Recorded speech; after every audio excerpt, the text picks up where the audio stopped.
नमस्कार, मैं ललित प्रजापति और महाराष्ट्र की राजनीति का एक बड़ा अपडेट इस वक्त हम आपके लिए लेकर आए हैं। और लगातार जिस तरह से दुखद निधन हुआ अजित पवार का, डेप्यूटी सीएम अजित पवार का, और उसके बाद एक राजनीतिक शून्य पैदा हो गया था। लेकिन अब सुनेत्रा पवार एक बड़ा कीर्तिमान, बड़ा इतिहास रचने जा रही हैं। ना सिर्फ पवार फैमिली के हिसाब से, एनसीपी के हिसाब से, बल्कि महाराष्ट्र के हिसाब से भी महाराष्ट्र की पहली महिला डेप्यूटी सीएम वो बनने जा रही हैं। बड़ी खबर इस वक्त की यही है, यही सबसे बड़ा अपडेट है। 5 बजे अब तक जो जानकारी मिली है उसके मुताबिक कल शाम 5 बजे शपथ ग्रहण होना है। फिलहाल वो राज्यसभा सांसद हैं। इससे पहले उन्होंने अपनी ननद सुप्रिया सुले के खिलाफ चुनाव लड़ा था, लोकसभा चुनाव लड़ा था, जिसमें वो करीब करीब 1.5 लाख वोटों से हार गई थी। इसके बाद वो राज्यसभा भेजी गई। लेकिन जो ये दुखद हादसा हुआ, अजित पवार जिसमें नहीं रहे, उनका निधन हो गया, तो एक शून्य पैदा हो गया था। और इसके बाद से लगातार ये बात निकलकर सामने आ रही थी। जितने भी कयास लगाए गए उसमें सबसे पहला यही था, सबसे पहला नाम जो था कि आखिरकार डेप्यूटी सीएम कौन बनेगा, जो कम से कम एनसीपी के बचे हुए कुनबे को, जो एनसीपी है अजित पवार, उसे एकजुट भी रख सके और प्रशासनिक फैसले भी ले सके। हालांकि बीच में यह भी कहा गया कि उनका राजनीतिक तजुर्बा कम है। लेकिन अब यह बड़ी खबर आ रही है कि सुनेत्रा पवार महिला डेप्यूटी सीएम, महाराष्ट्र की वो पहली महिला डेप्यूटी सीएम होंगी। तो ये इतिहास एक तरह से बन जाएगा। वो बनने जा रही हैं। शाम 5 बजे कल उनका शपथ ग्रहण होगा। इस तरह की सूत्रों के हवाले से बड़ी खबर आ रही है। वो महाराष्ट्र के इतिहास में पहली महिला उप मुख्यमंत्री होंगी, कीर्तिमान वो बनाएंगी।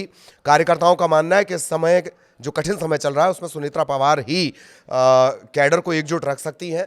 और एक कैडर को एकजुट रखने के साथ साथ भरोसे के साथ चलाना, क्योंकि जो एनसीपी अजित पवार है वो महायुति में, यानी सरकार में एक महत्वपूर्ण घटक है। शक्ति संतुलन की उसे धुरी माना जाता है। तो अब जान लीजिए सुनेत्रा पवार के बारे में, प्रोफाइल जान लीजिए, और कैसे उनके ससुर से कैसे संबंध थे, अपने चाचा ससुर से, वो भी हम आपको बताएंगे। सुनेत्रा पवार का जन्म 18 अक्टूबर 1963 धाराशिव, तत्कालीन उस्मानाबाद के नाम से वो जाना जाता था, वहाँ हुआ। उनके पिता पद्म सिंह पाटिल राज्य के पूर्व मंत्री रहे हैं, वो सांसद भी रहे हैं।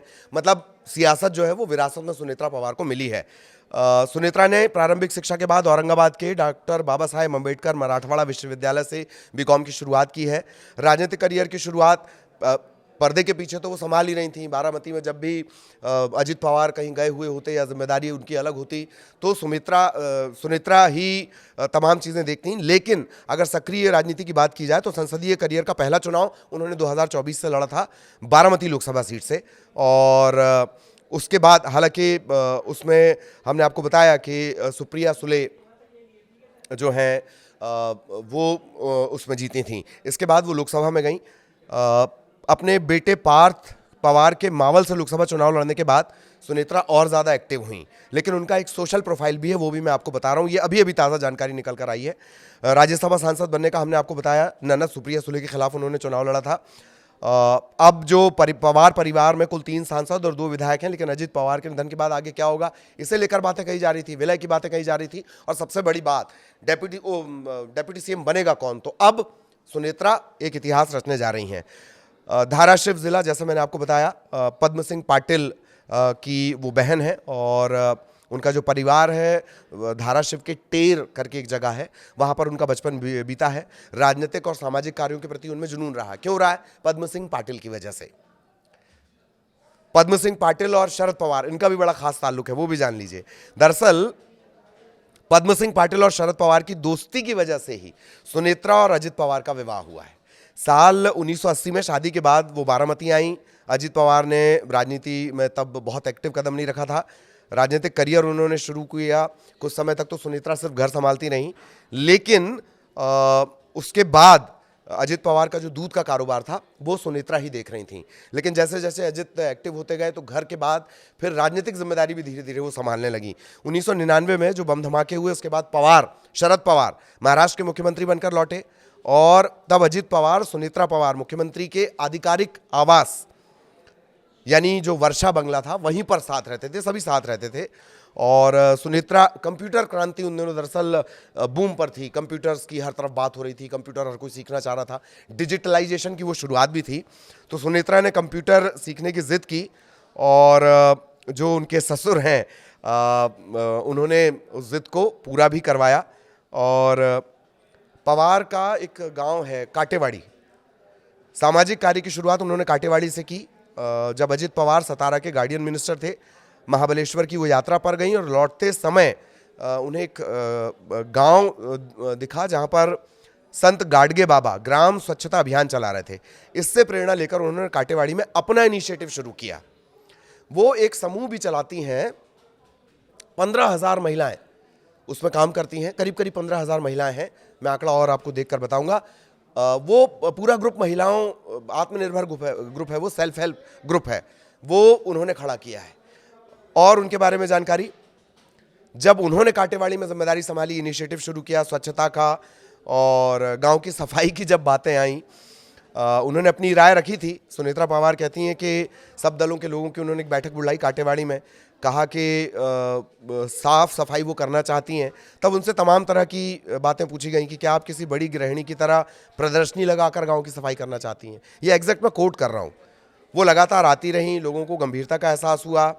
तब 80% लोगों के पास काटेवाड़ी में शौचालय नहीं था।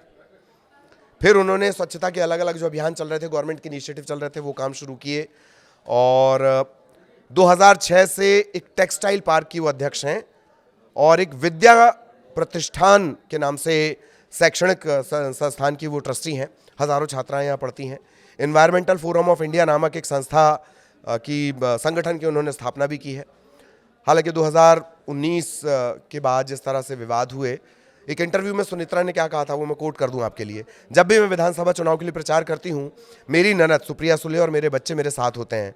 अजित पवार 2 बार प्रचार करने आते हैं। बारामती के लोगों को बताने की ज़रूरत नहीं उन्होंने क्या किया। पवार की वजह से बारामती आज इस स्थिति में है। मौजूदा हालात 2019, मौजूदा हालात अलग हैं। पवार को निशाना बनाया जा रहा है, इसलिए उनके खिलाफ केस दर्ज किए गए हैं। कोई भी आरोप साबित नहीं हो पाया, इसका जवाब जनता देगी। उन्होंने ये भी कहा कि मैं कभी किसी विवाद के केंद्र में नहीं रही। अगर मुझे कुछ चाहिए तो मैं मांग सकती थी। अगर मेरे बच्चे में राजनीति में आना चाहते तो मैं उसके लिए तैयार करती, लेकिन व्यक्तिगत रूप से मुझे राजनीति में कोई दिलचस्पी नहीं है। तब उन्होंने कहा था। अब वो डिप्टी सीएम बनने जा रही हैं। बारामती में उन्हें भाभी के तौर पर जाना जाता है और अजीत पवार को दादा, अजीत दादा के तौर पर जाना जाता है। तो बहुत दिलचस्प ये समीकरण है। बहुत सारे विवाद भी रहे। 2019 का घटनाक्रम रहा। उसके बाद जब 2024 के चुनाव आए तो उनके बेटे पार्थ जो हैं वो चुनाव लड़ भी रहे थे। पार्थ का नाम तब भी आया था कि आखिर डिप्टी सीएम अजित पवार के बाद कौन, तब भी पार्थ का नाम आया था। लेकिन सुनेत्रा नंबर 1 रही। तो कल वो इतिहास रचने जा रही हैं। शाम 5 बजे शपथ ग्रहण होगी, इस तरह की जानकारी मिल रही है। और वो महाराष्ट्र की पहली महिला डिप्टी सीएम होंगी, उप मुख्यमंत्री होंगी। इस तरह से वो इतिहास रचने जा रही हैं। और कहा यह जा रहा था कि वो राजनीति का तजुर्बा उनका कम है, लेकिन अब वही एनसीपी को एकजुट रखेंगी और बतौर डिप्टी सीएम जिम्मेदारी संभालने जा रही है। सूत्रों के हवाले से यह खबर मिल रही है। कल शाम 5 बजे शपथ ग्रहण। नमस्कार।